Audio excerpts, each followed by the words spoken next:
so important to be in the right environment so you can prosper and become the best version of yourself. Every time I've let you in, you've let me down.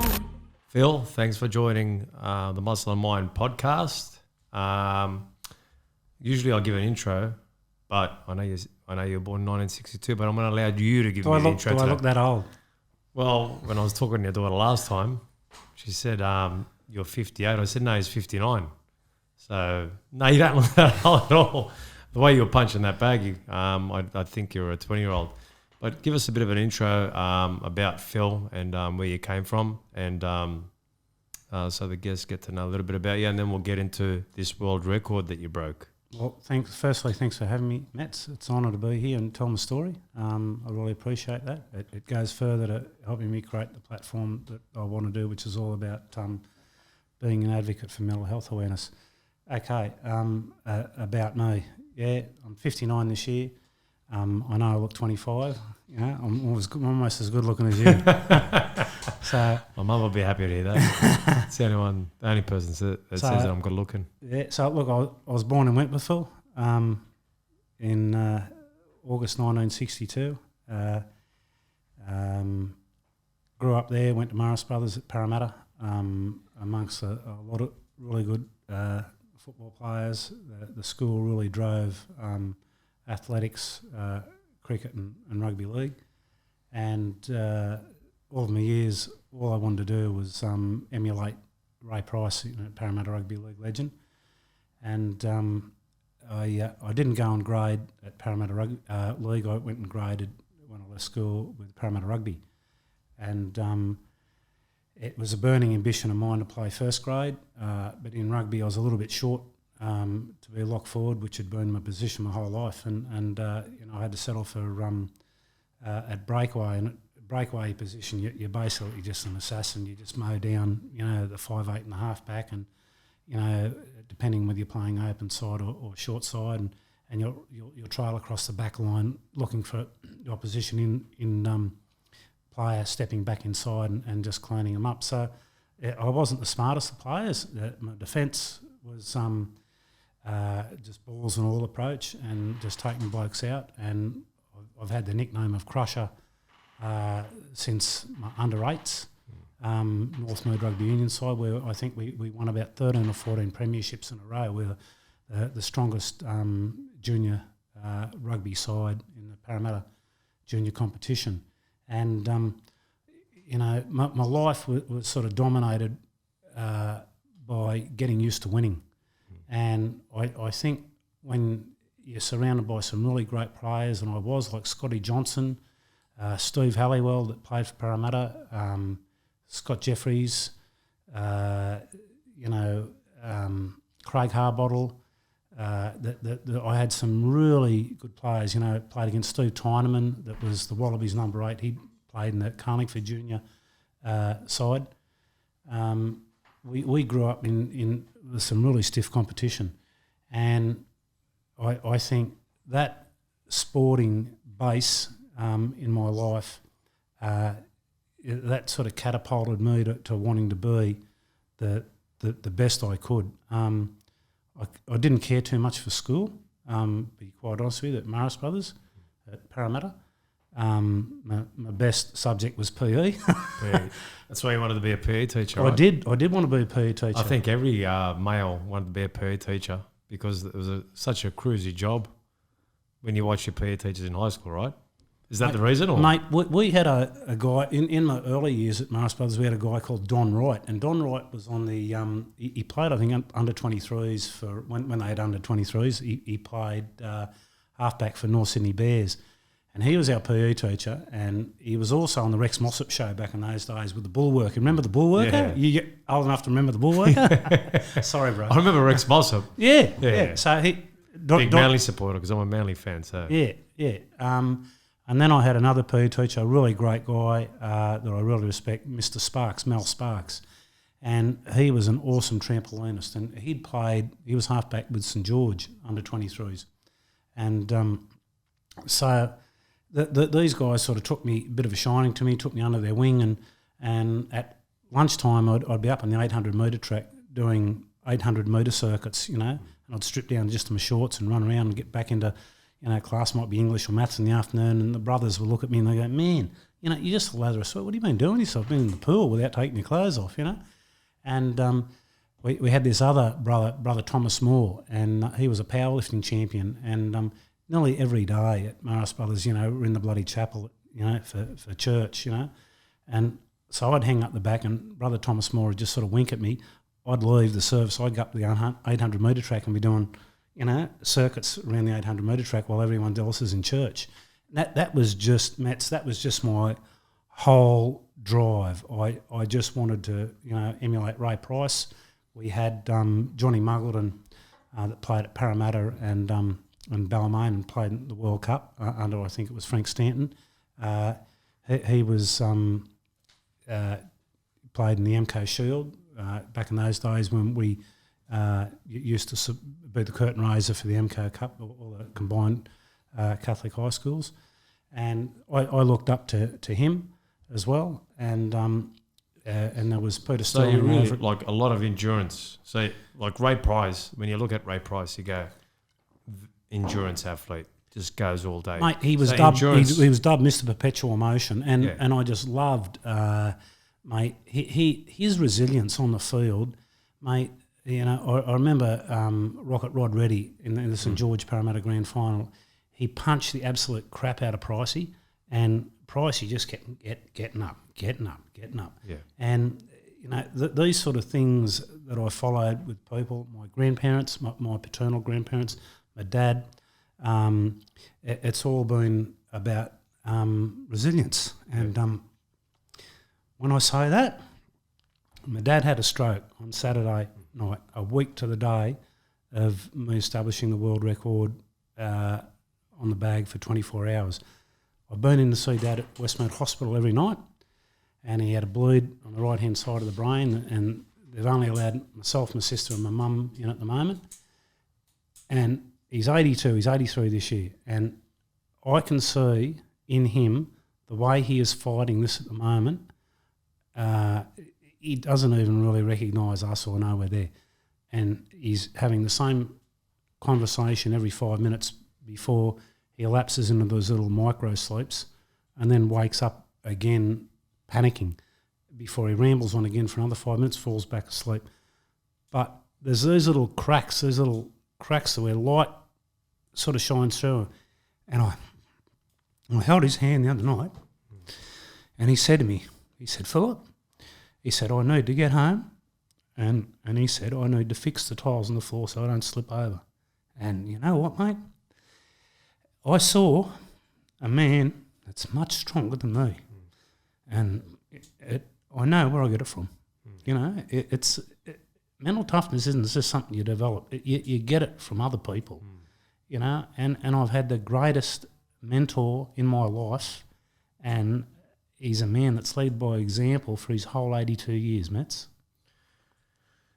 Mate, it's funny you say that. My dad was very similar. He passed away probably about 3-4 years ago. I'm sorry to hear that. And the mental toughness that we get from our fathers or the people that are around us. Sometimes it's not our fathers. Sometimes it's people like you. Like people are going to watch you and watch your video on Facebook doing the 24 hours. I'll never forget when I first met you at Bondi Gym, and you told me you're going to do this 24-hour punching bag. You're going to try and break this record. And I was thinking, and I don't say this in a way where I'm telling people that you're crazy, but I believe when you start to do things that are crazy, that challenge you mentally to show people that you can overcome anything, you actually inspire people. I actually thought you were crazy, not in a crazy way, but I go, this guy is mentally tough. And that's what I mean, mentally tough. And obviously there's a lot of things that you've been through in your life which has brought you to that point where you go, I'm going to do these different types of world records. And talking to you right now, obviously, Ray Price, it seemed to me like you're an endurance athlete doing these 800-metre runs.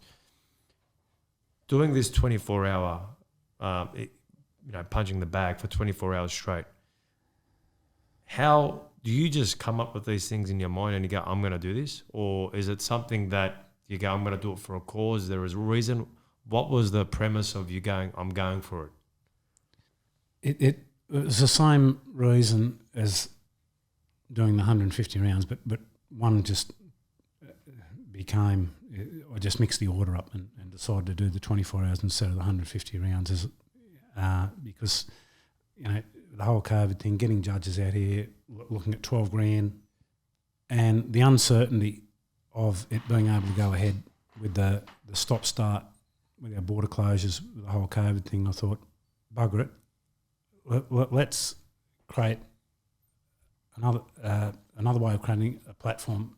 How about, as the bag has been part of my endurance training, why don't I do 24 hours on the bag? My trainer, Ian Schaffa, he just said... Champion bloke. Unbelievable. I'd love to talk about him a little bit more because he deserves a lot of credit. He just said, Macca, you're mental, mate. And I said... I seen him say, the crazy bastard's going to get it towards the end. Yeah, and he said to me, well, okay. He said, he just looks at me and goes, oh, whatever. So it's all come from, I hope I'm not repeating myself. No, go on. It's all come from the background of wanting to showcase that if you believe in yourself, and I'll get to how my idea of achieve that. If you believe in yourself enough, sincerely and truthfully, you can overcome any obstacle in your life that's dogging you, and you can achieve things that you set for yourself to achieve. Okay. Now, obviously, mate Les Galvin, we'd been talking for a good 18 months before he killed himself, and he knew that I was training up for this 150 rounds, and he supported it wholeheartedly, and he believed in me, believed that I could do it, because he's known me my whole life, and he knows, a lot of my classmates just call me a crazy bastard. I don't know if that's a good thing or not. Look, I don't think it's a bad thing. I think most people that achieve things that most people can't achieve are crazy. Do you know what I mean? They're in the 1%, and it's not a bad thing. I think it's more of, an acknowledgement of this guy is a trailblazer, and he's, putting forward what can be achieved if you set your mind. I don't think it's a bad word. I think I've been called crazy a few times myself. No way. Not as crazy as you, though. Anyone who mentions there's a guy that punched the bag for 24 hours automatically says crazy. Says, who's the crazy guy? Like, it's automatic. In the last week, we said it how many times, Mets? I think when I told you, you every said... Every person I've told, they said, wow. Yeah. It's the same reaction every time. You're probably a bit level above crazy. Do you know what I mean? And hang on. I don't say that in a bad way, but crazy in a way of, mate, this guy's not normal. And that's a good thing, though, because you can show... What is normal? What's normal?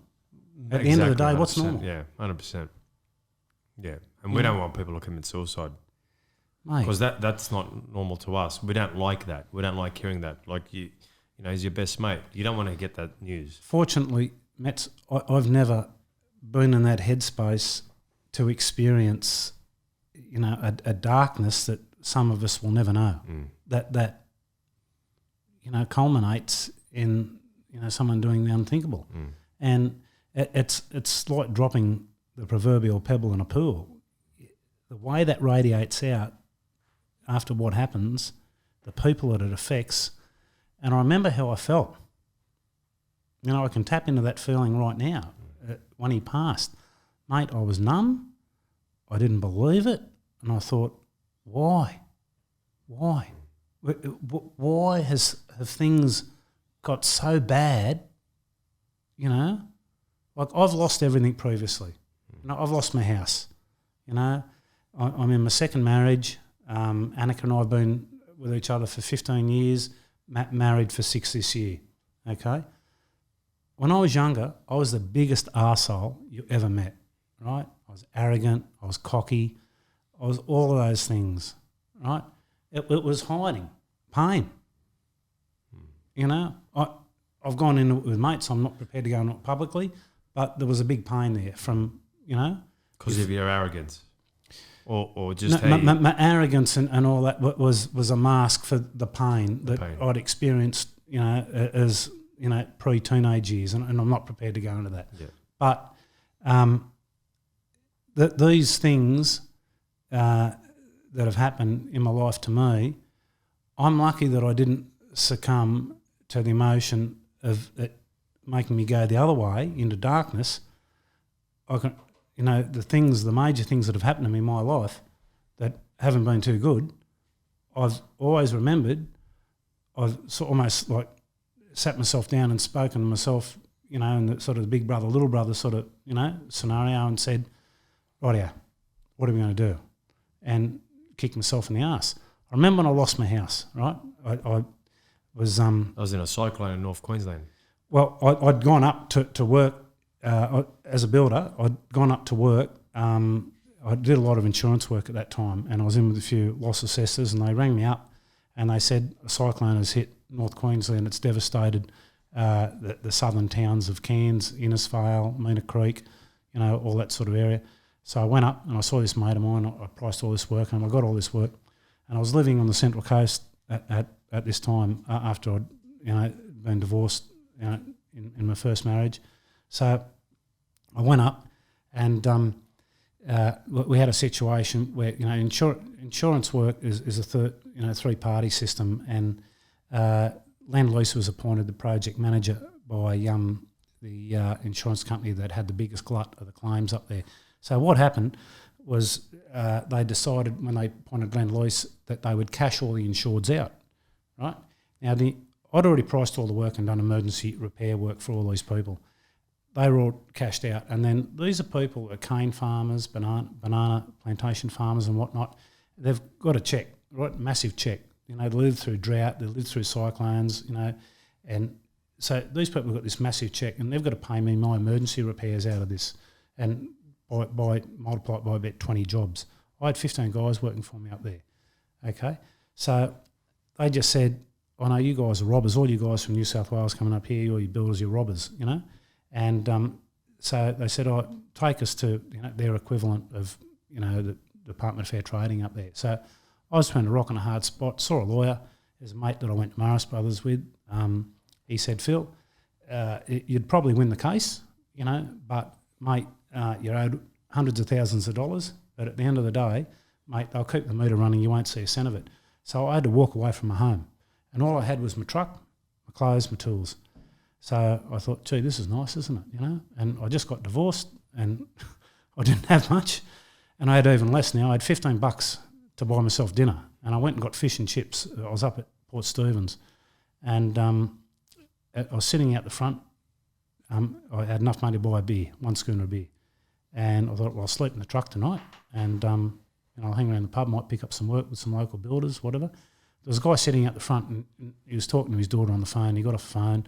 He said to me, oh, sorry, mate. I said, no, mate, look, I wasn't listening to your conversation at all. And he said, you know what? He said, you got a daughter? I said, yeah, I do actually. You know, we spoke about daughters and, you know. And he said, what do you do? I said, I'm a builder. He said, you lived here long? I said, mate, I've only just moved up here this week and I had a job and it's fallen through and blah, blah, blah. And one thing led to another. He said, mate, I'm a builder too. He said, I've just finished a job up the road. They want all these retaining walls built. You know, he said, but I can't do it. I've got another job to start. He said, you want to come up and price the work for these people? I've thought to myself, I looked up in the sky and I thought, you've got to be kidding me, you know? So I went up and saw these people with him the next day. I got the job. That was the start of 12 months' work. Wow. And I didn't... $15. $15. You're in the pub. Don't know where you're going. No. You got no house, nothing. Nothing. Wow. And that happens. Now, that's, mate, if that's not the hand of God on your shoulder, I'm buggered if I know it is. So you never really gave up. No matter how hard life got, you never really gave up. Well, I rang my dad. Yeah, what did your dad say? I rang my dad. He said, what do you want me to say? And I was just hoping for like some sort of, I don't know, maybe Because if my young bloke rang up and told me that, I'd be going, mate, are you all right? You know, like, "Gee, where are you at the moment? You know, you want to come and stay at our place tonight, whatever?"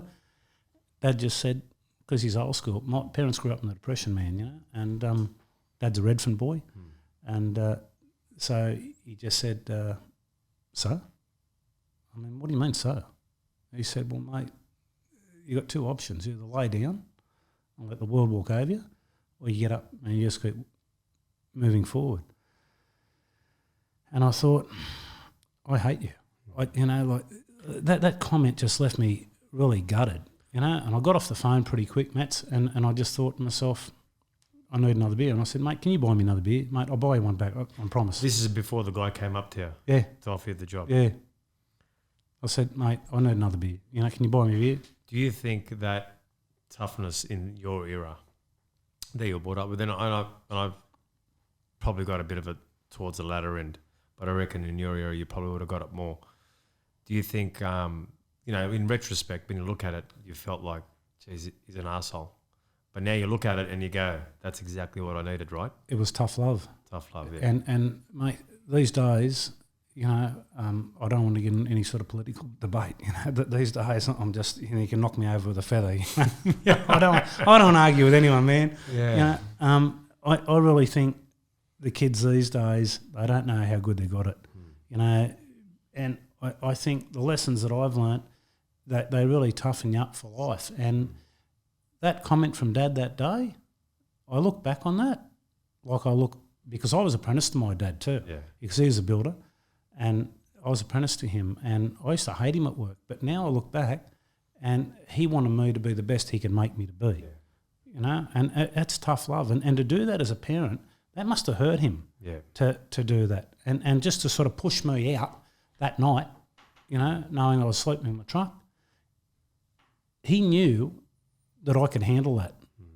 As much as I hated it, and I did, he knew I could handle that. And so that says much more about him than me. Yeah.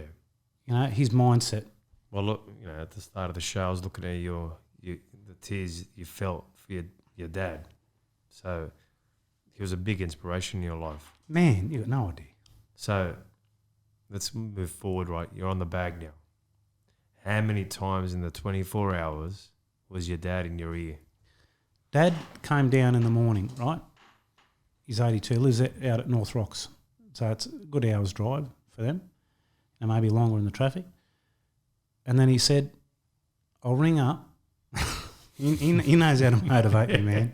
He said, "I'll ring Annika in the morning to see if you're still going before I come down with your mother." And I thought, you prick. Before you were going to quit. I thought, you arsehole. And it was like he said that just so that if I felt like I, you know, was going to falter, that I'd spied him, and I did. Yeah. He knows how to push your buttons. He knows exactly what to say. He's incredible. Yeah. You know, and my grandmother was the same. Yeah. You know, one of the greatest stories she ever told me was the story of the little red caboose. This was my dad's mum, right? And she raised all Dad's family with my granddad in Redfern in Cleveland Street. And she'd always tell me the story of the little red caboose, that it was at the bottom of a hill with this load of logs on it, and would always say, I think I can. Got to the top and said, I knew I could, and coasted down the other side. It's weird how things like that story, just a small story like that, can stick with you your whole life, because whenever I'm faced with a challenge, I will, she's there. It's like, okay, people pass away, but it's like electricity. You can't store electricity. So the energy of a person, I believe, in a romantic sense, just fills the atmosphere. Yeah. And so I feel her spirit within me just through that little story. And I looked at the bag, I looked at her name, Ethel, that's written on the bag, and Daniel, my grandfather, her husband, and I thought, I went from I think I can to I know I can. And I kept punching, you know? Yeah. So 24 hours. Get to the 4-hour mark, 5-hour mark. Which points of punching that bag, being on your feet, were the greatest struggle? Where did your mind have to go to get through those moments? 10 p.m. 10 p.m. I remember it. So you started at 9 a.m. 9 a.m. And 10 p.m., I got to 10 p.m. and I started to feel like clammy, you know, and my mate Bobby Antonakis from Bondi Boxing, he'd come like down. Bobby. Yeah. Got a lot of time for Bobby. Legend. And he's walked in and it happened right then. My blood sugar level dropped and I went pale. My team were talking to me, my wife, and I couldn't respond to them. I wanted to get the words out, but it's like I can't speak and I didn't know what was going on.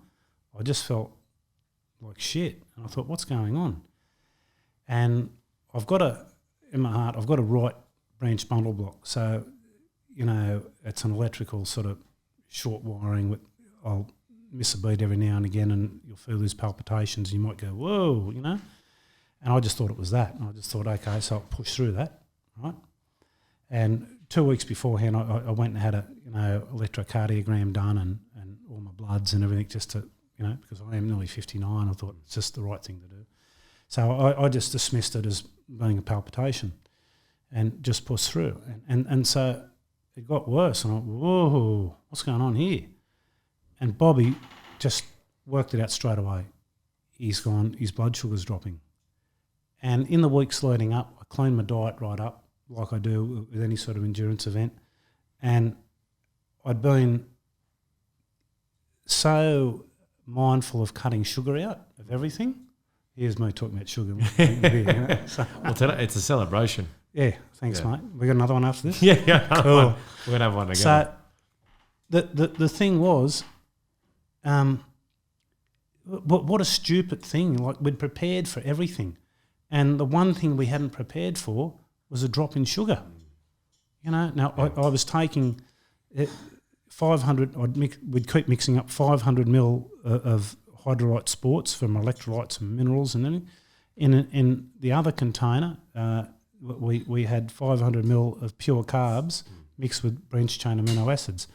And I've tried this for a long time, right? So without any drama. But I've never gone beyond 12 hours. And so maybe I knew that after 12 hours it was going to be a test. And it was. And so, but I wish it could have come later than earlier and happened at 10 p.m. and I crashed. I had to battle constant sugar level drops from 10 p.m.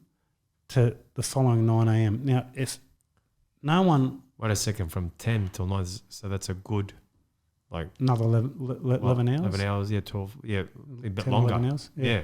So if anyone watching that doesn't know what it's like to suffer a big sugar level drop, doctors will usually tell you to get down on the ground, lay down before you collapse, right?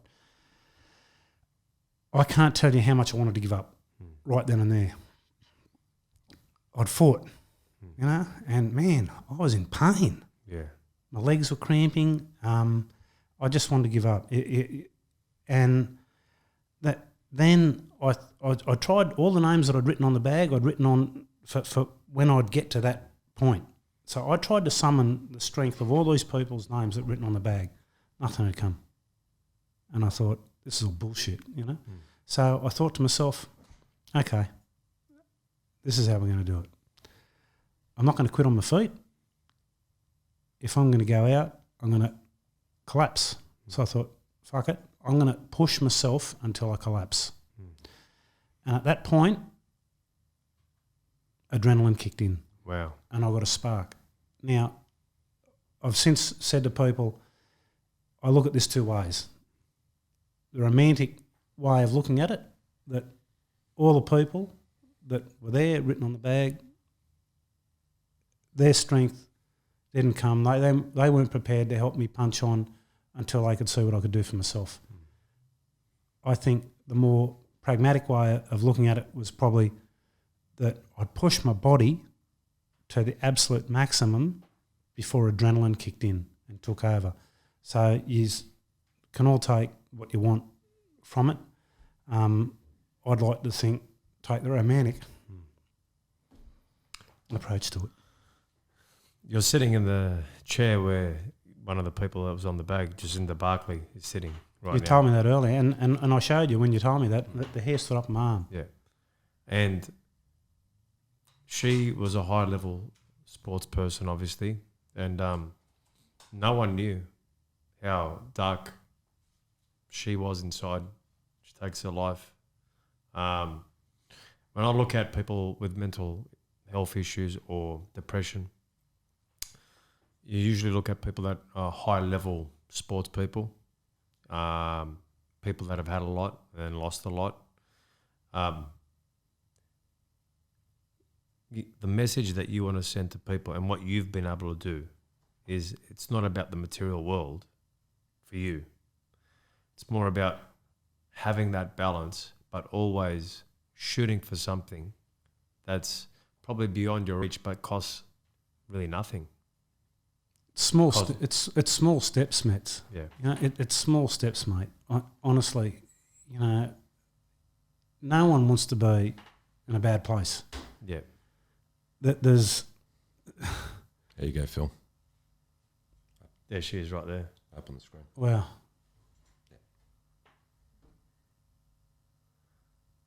It's funny, back then, no one would have known. No way. No one would have known. Like she was sitting right there. You wouldn't have known what she was going through. No. Fantastic person.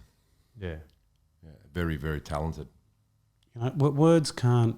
You know, when you look at that there's no words that you can say to do justice to, you know, that loss. Yeah. You know, it just leaves me. Speechless almost. It does, mate. Honestly, you know, and that's no disrespect to her, to not be able to say anything. It's just, it just leaves me dumbfounded. What's your? Look, it's one of those, mental health is so hard, right? And a lot of the times you think people are getting better. What's your message to the people out there that are suffering? Because obviously you want to help impact as many lives as you possibly can that are hurting inside. What would be your message with what you went through 24 hours and pretty much all your life? You've gone through a lot of setbacks and challenges. You know, there's more than just one message, you know. But look, you know, you put me on the spot a bit here, and it's not an easy one to answer for mate, anyone. It's for anyone. It's not. But you know, there's so many things that I want to say to people that are hurting, and it's obviously going to be a different, you know, thing that I would say to each person, because there's different circumstances for everyone. And for me personally, it's about having the ability to believe in yourself. And one particular year at Christmas, I was doing it tough, and Steve Ella, a Parramatta League legend, you know, Zip, he and his wife gave me a book for Christmas. And, you know, I used to see a lot of Steve when I lived on the Central Coast.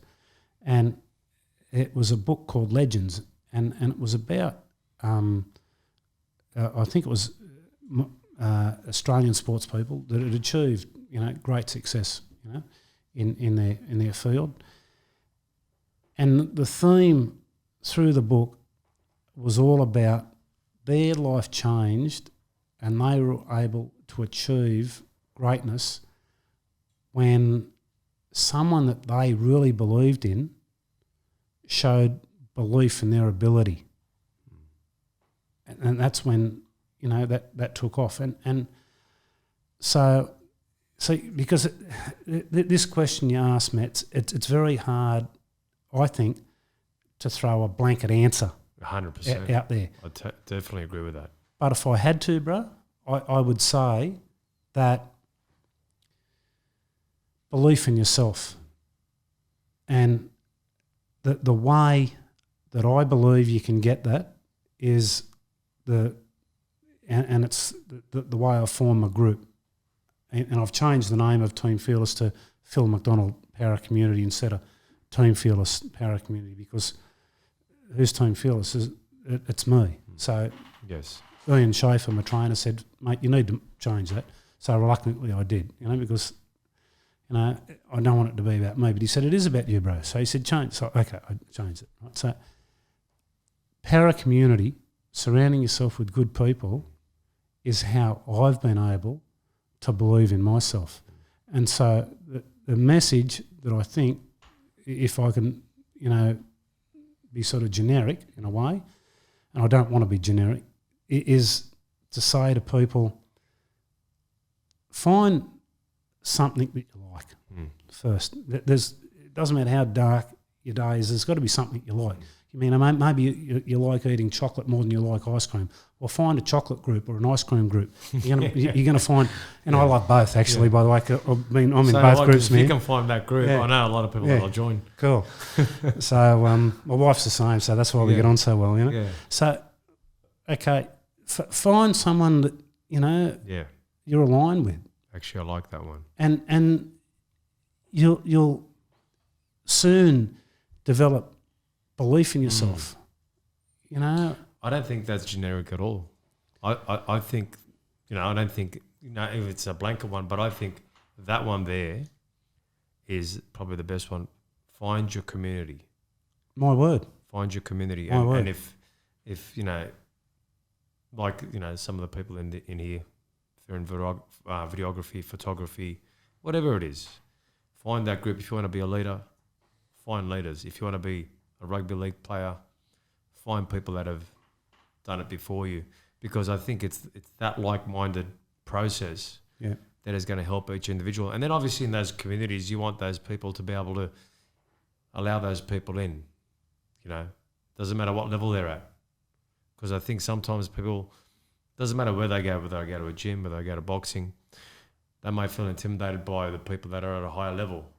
Our job obviously is to show people that this is for beginners as well as advanced, and we help people at all different levels. And obviously, going back to the chocolate ice cream, if you can only have one square, we can get you up to 10 blocks. That's my third group. Beer. Yeah, Love 100%. beer. Love a good beer. The chocolate ice cream, mate. Doesn't go too well. It's in your mind now, Mess. I don't know. Yeah, I think Phil's got me there. I'm watching a few videos of him here, and it just goes to show just how hard Phil.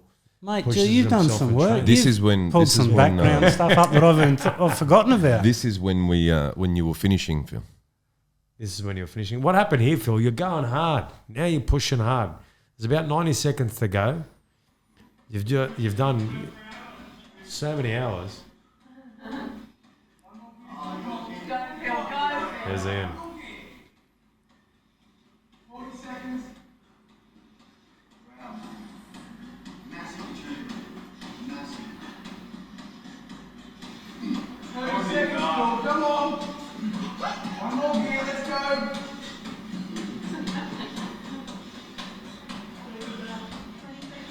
What were you thinking right now, Phil?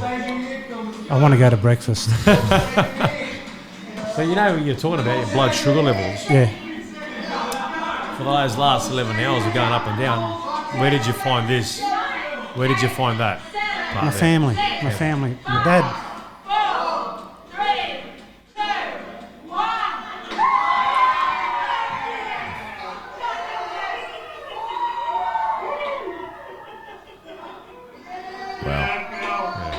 My wife had yelled out to me. Was your dad there? Dad was there with Mum, yeah. Annika had read out the comments on the live stream. She said, Adam Mcdonald was my cousin. Adam has just said, if you put one big punch in at the end, you'll donate $1,000. So he donated $1,000 right at the end of that, which was great, fantastic. So if you're listening, Adam, to this, how about another grand, mate? Tell us about the Schaffa Foundation. Yeah. Okay, Ian. Tell us about Ian, and then we'll go into the Schaffa Foundation. Cool. So he's your trainer. Yeah, so Ian's my trainer, has been for well over 12 months now. And how we met was one day I was just on the bag, and he was just sort of hanging out in the gym, and I'm throwing a left hook at the bag, and he said, mate, I didn't even know who this guy was. You know, he's come up and, you know, he looked like a bit of a hard bastard. And I've known Ian for over 10 years, yeah. And he said to me, man, he said, just plant that front left foot because I'm orthodox. He said, plant that front foot, you know, a bit more instead of pivoting off the tail when you throw your left hook. And I've gone, oh, okay.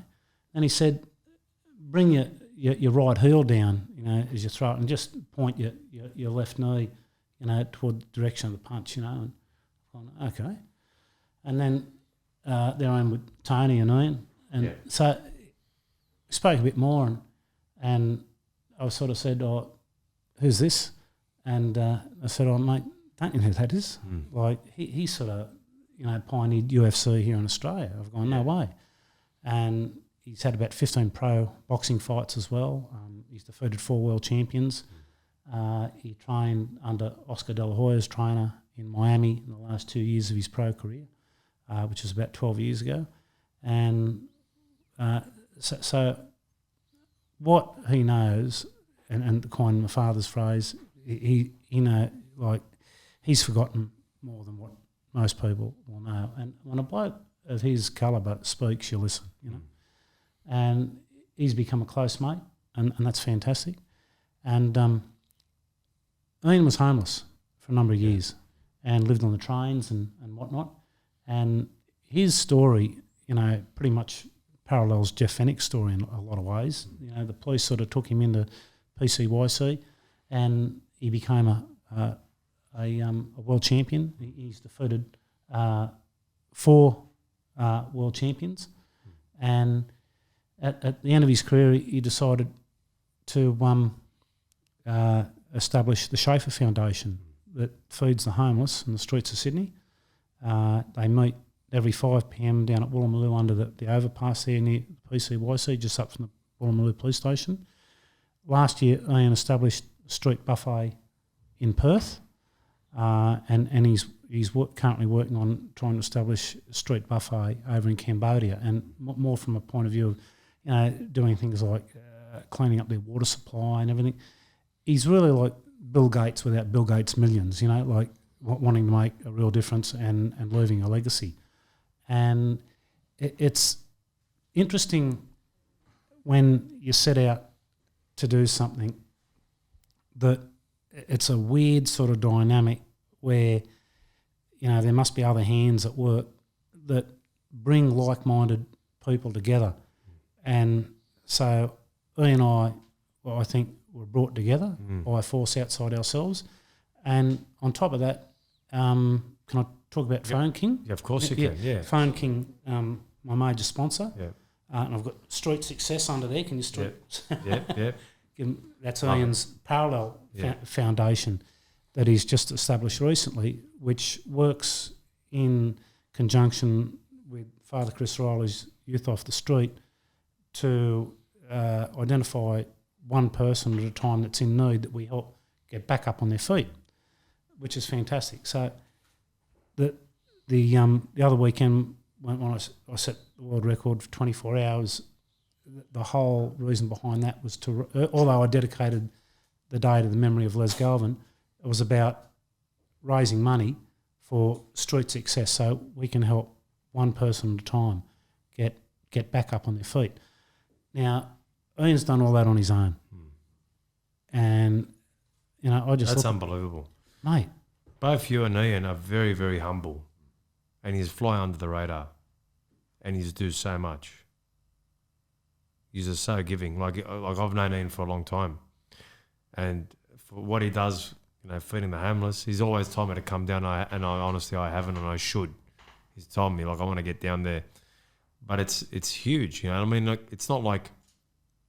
Ian, like you said, he's not like got a ton of money like a Bill Gates. He's just doing things out of his heart because he just loves it. He knows where he came from. Do you know what I mean? 100%. And, you know, you two getting together, I reckon that's a match made in heaven. I'm surprised you've only known each other for 12 months because you're very, very similar, very, very passionate about the cause that you guys are, you know, putting forward and how many people you want to help. And he's had an unbelievable career and he's been around for a long time. And he's been at that gym for a while. He's known the boys for a while. That's why I'm surprised you've only known him for 12 months, because he's not that type of guy to gloat around and walk around saying, I'm this and I'm that. Not at all. But he's had amazing achievements in his career. I had to ask around. Yeah, that's what I'm saying. That's why I'm surprised, you know what I mean? Because he has achieved a lot. Oh, mate, and then some. And he shies away He does. from stuff, He does. you know? Yeah. He makes jokes about things, wisecracks about things, and you know, he's actually not just an extremely intelligent guy, and he is, but he's an extremely funny guy Yeah. as well. Yeah. You know? We've had some good jokes there. Oh yeah, mate. So is Street Success part of the Schaffa Foundation? Yeah. Okay. Is that, Yeah. is that one part of it? So that runs, you know, side by side with that, Harry. So, and I find that it's more realistic because, you know, it's easier to help one person at a time and put all your energy into them and sort of spread your energy across helping, you know, X amount. So you get this person back on their feet, boom, Bang. Yeah. and so on. Yeah. Is he still down there at Bondi? Are you doing something together? You told me you were doing something together at a gym where you're setting something up so that you guys can help more people. Yeah, look, it's been a goal of mine for a while. You know, I've been sport all my life. It's been a goal of mine to train people. I didn't get the opportunity at Bondi Boxing because it's boxing specific. So I've had the opportunity after meeting Abe McHale from Phone King and Ken Blood there to establish something where we can not only train any hour of the day we want, but we can also train other people that we want to help and not just in a boxing specific, you know, sort of setup. So Abe has just, you know, basically given us the key to the door and said, knock yourself out. And I've gone to myself, where do you find people like this? You know? And that's with Ian as well, yeah? Is it both With you and just, Ian? Yeah. And I just, wow. You know what's funny? Ian's super talented, you know, and I'm always thinking why he hasn't done his own thing. And it just makes sense to me. I think sometimes when you're really good at something, you take, not Take just it for take granted? it for granted. No, mate. Do you think there's a bit of complacency sometimes? You go, well, this was easy for me. I don't know if I can make this a career. There's no challenge in it for him. And you know, he's the sort of guy who's like me. He's motivated by challenges. And so he's done that. It's dominated a big part of his life. What else can he do? And what he's done now with Street Buffet is, thank you, is awesome.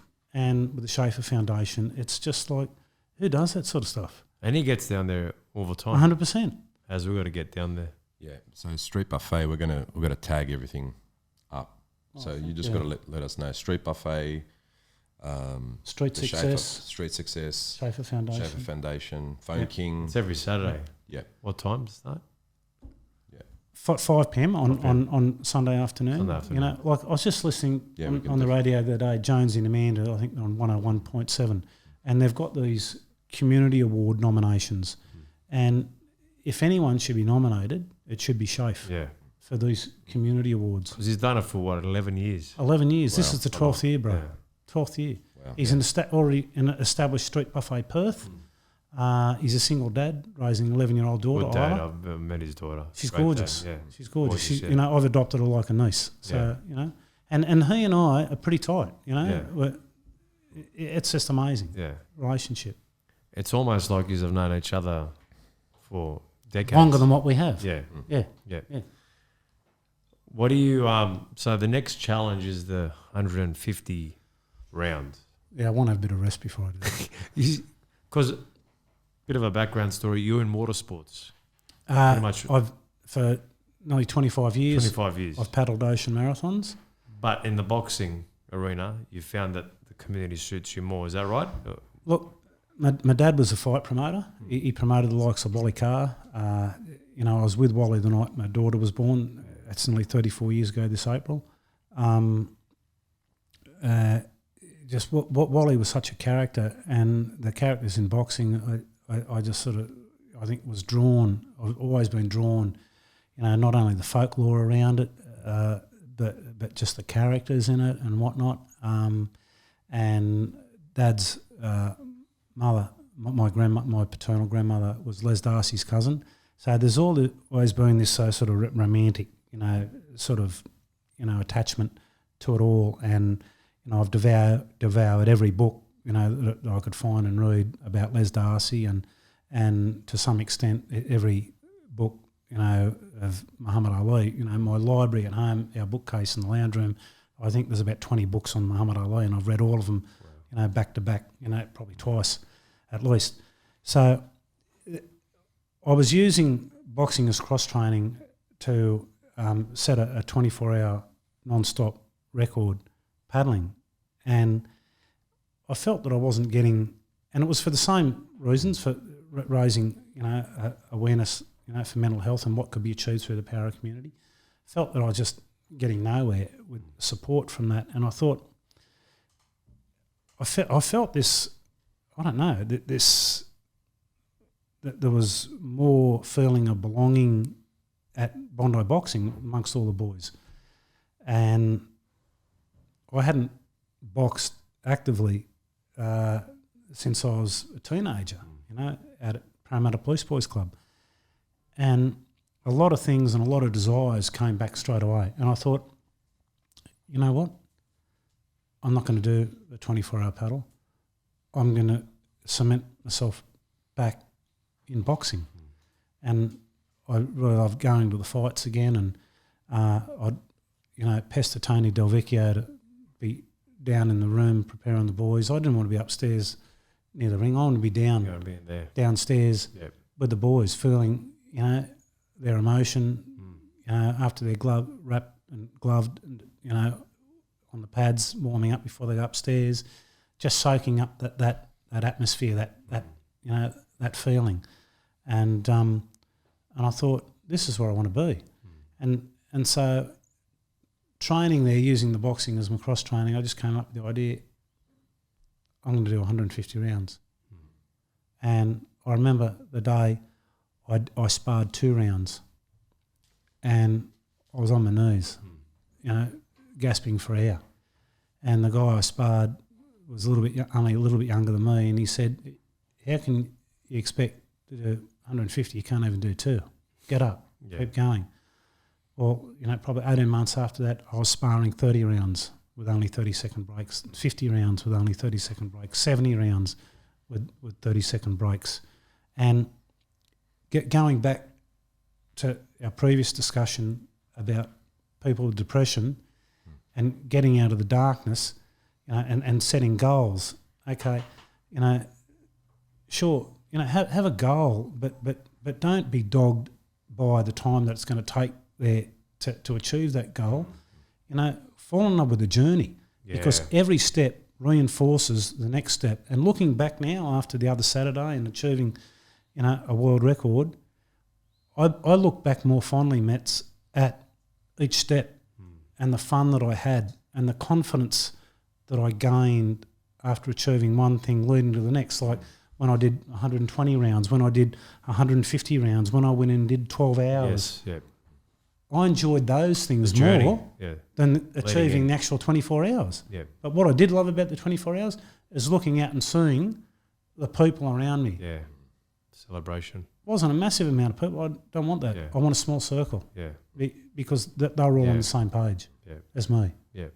Blokes like Wayne Cleveland, big wave surfer, Bobby Antonakis, Ian, Mick Spinks, Shannon Taylor came up from Wollongong, stood there with me, Darragh Foley, Grant Bomber Barker, 2 or 3-time world kickboxing champion that's down the Shire, the well wishes of support that I've had from people all over Australia prior to the event and afterwards is just pinch yourself in the arm stuff, It's been that's been wonderful, And my son said to me, my eldest boy said to me, we went to breakfast afterwards, up at Fifth Earl at Rosebery. I'll give them a plug because they've donated a fair bit of money to the Schaffa Foundation and supported me. And so my wife Anitza and myself and eldest boy James went in there and they said, order whatever you want, it's on the house. I went, wow, thanks so much, guys. You know? And Jamie said to me, he said, so Dad, how do you feel? Do you feel elated? Do you feel this? Do you feel that? And I said, just normal, mate. I'm going to ask you another question. So I was talking to an old staff member in the car, and you don't have too big a highs and you don't have too big a lows. And when we have a sense of achievement and people go, fuck, you know, I think that's how important. do you feel? I think that's We're important. level-headed, right? Yeah. And I think it's that levelness, that level-headedness that probably puts you in good stead to go after these different records that you're going after, because if you're going for the high, there's going to be too many lows. And it seems to me like even when you did hit your lows, it was still like there's still hope in my life. There's still opportunity. There's still things that I want to achieve. And it's still not going to take me to these highs. It's just, it is what it is. I've just done that. I've just shown people it's not a big deal. Going into the 150 rounds, is that already done in your head?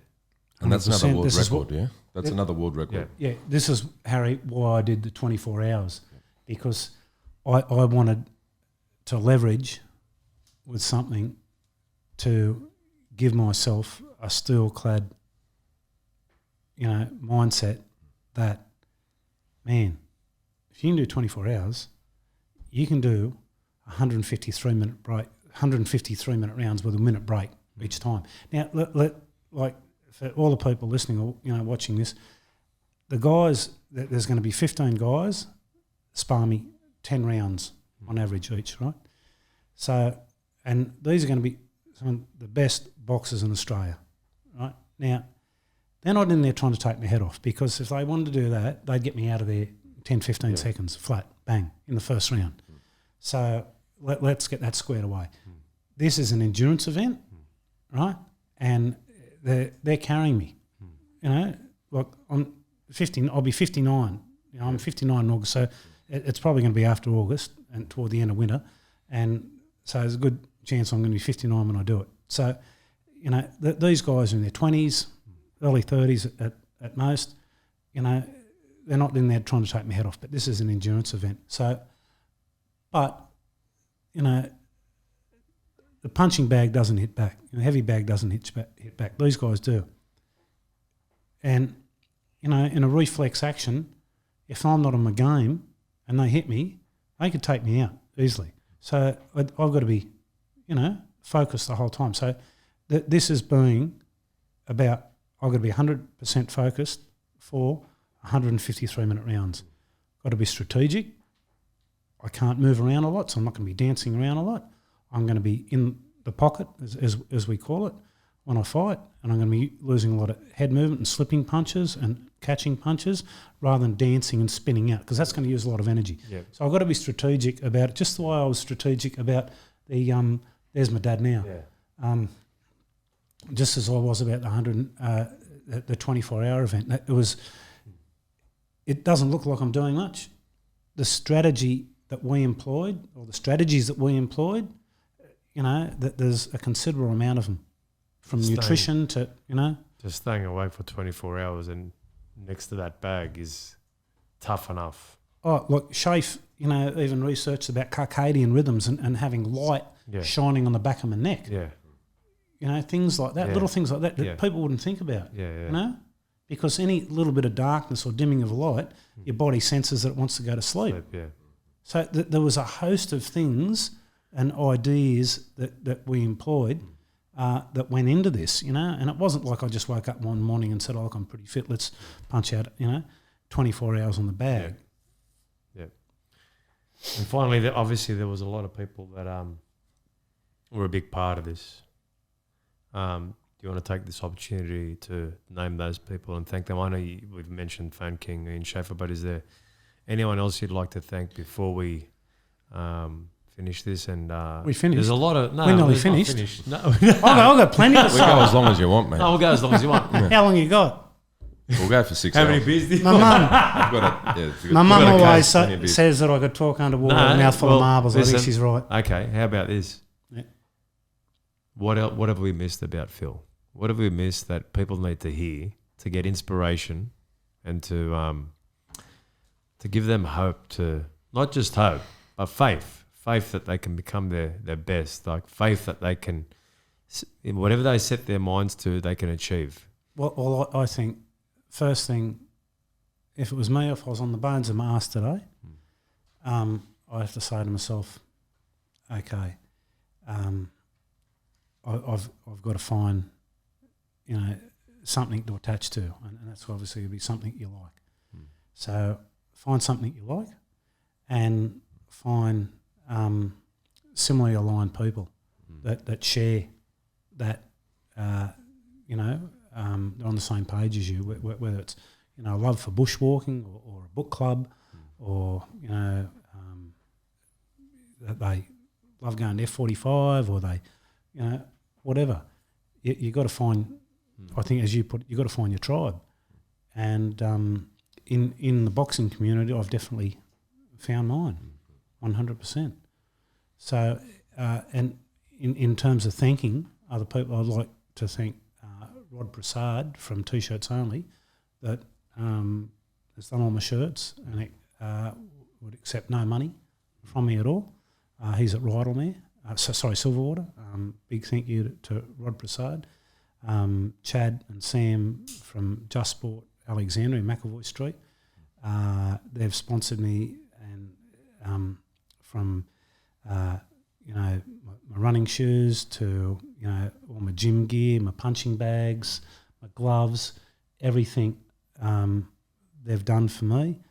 Tony Del Vecchio, Bondi Boxing Club. Tony's been very generous to me for just I think over 4 years since he's been open there. I started in there just after he opened. I'm there at Bondi Boxing now, and then there's Ian Schaffa, although he's my trainer. Ian goes out of the way. He checks in on me every day to see where I'm at. If I'm okay. There's a real care factor there with Ian, and as you've known him for a lot of years, you know that that's part of his. He's been through a lot. He's a very caring person, mate, and he's been through a lot. But to be through everything that he's been through and still have the ability to care about other people the way he does says so much about him as a person too, that I extremely admire. And then, although I've mentioned before, but last but not least, leave the best to last. Phone King, Abe McHale and Ken Blood. These guys are unbelievable. How'd you meet the boys from there? Well, through Ian. Ian's known him for a long time, and this is testament to Ian. His friendships with people span back many years. Yeah. He never burns a bridge. Yeah. He's always mindful of other people and what they've done for him. Always smiling and laughing, mate. Hey, isn't he? Isn't that right? He smiles and he picks you up straight away. And it's almost without saying anything, he smiles, says snap out of it. Yeah. Yeah, he's very positive. Very engaging, very affable person. Great trainer, as I've said. And I've seen him, develop people within just a few weeks from, just a medium or average athletic ability in terms of, boxing technique to taking them to another level that they would never think, themselves of being able to achieve. I've seen it many times. And it just speaks volumes about his ability as a teacher, not just a boxing trainer, but or a PT. But there's a real care factor involved whenever he imparts his knowledge. Yeah. And I think that's important for anyone that's a teacher in any aspect. And when I try to, I don't sound like I'm putting myself up there when I'm saying I'm a teacher, but because I think teachers are extremely incredible people. But I think if you're going to teach or impart anything, you've got to be genuine, you've got to be sincere, you've got to do it with heart. And I've got a genuine, heartfelt, feeling for anyone that's struggling. But I find it frustrating when you know, you see so many, and this is why street success is so good, because we aim to help one person at a time, and that's like, you know, weight off your shoulders when you just put your energies in one person, and you see, you know, the improvement in that person over a few weeks by helping them out with, you know, whatever they need. It's really gratifying. There's one more person we've got to thank is your daughter. Laura. 'Cause she was the one that put the message in the group and said, you got to interview my dad, Mets. She's a great daughter. She's a great girl. I know you think the world of her. How good is your daughter? It's a good time to mention it because she's going to see this. She's going to hear it. Laura's 34 this year. In April, Laura was born 860 grams. I held her in the palm of my hand and I put a ruler next to my hand in the midi crib out at Westmead Hospital in the neonatal intensive care section. Anyway, Loz wears hearing aids as well. She's hearing impaired. She's chronic asthmatic. She's been diagnosed with OCD and narcolepsy. She's got a host of physical problems, disabilities. This year, she's just enrolled to do her third degree, a Master's in Education. She's already got a Bachelor of Communication and a Master's in World Relations, World Politics. I see in Laura my dad. She's a fighter. Man. Yeah.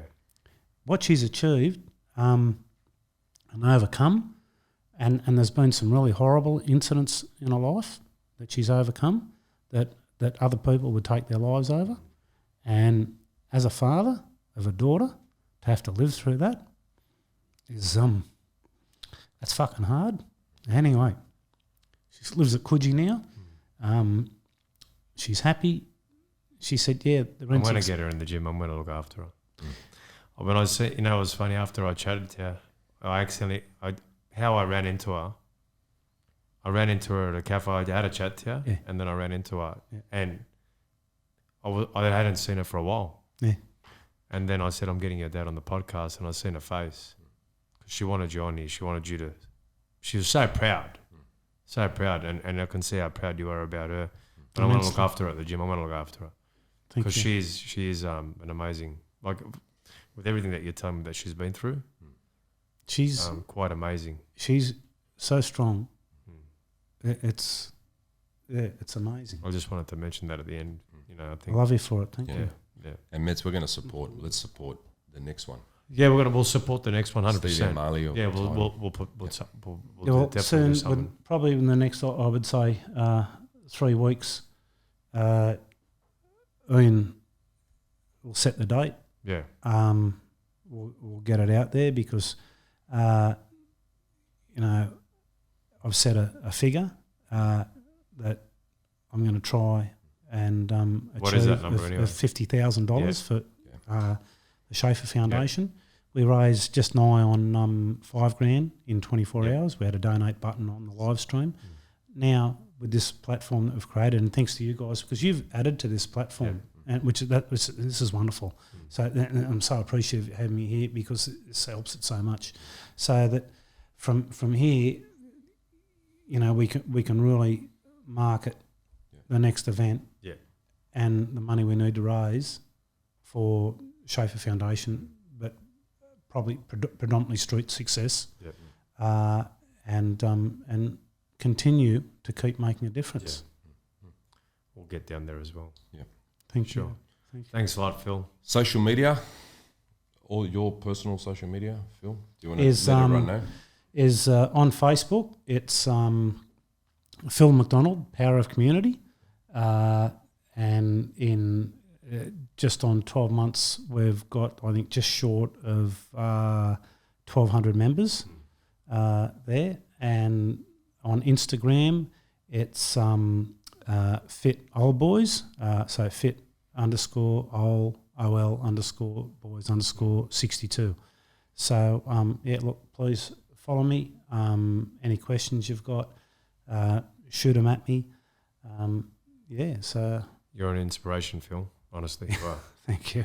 You're a crazy inspiration. I'll leave it with that, but I want to thank you again. And Thanks so much. appreciate Thanks your to time. you and Harry and, Yeah. and the crew. Thank Yeah. you. Love you all. You Thanks guys so do an much. amazing job. Thanks That's a lot. brilliant. Thank you. 24 hours, girls. 24 hours. Thanks, Phil. Thanks a lot, Phil. Thanks, guys.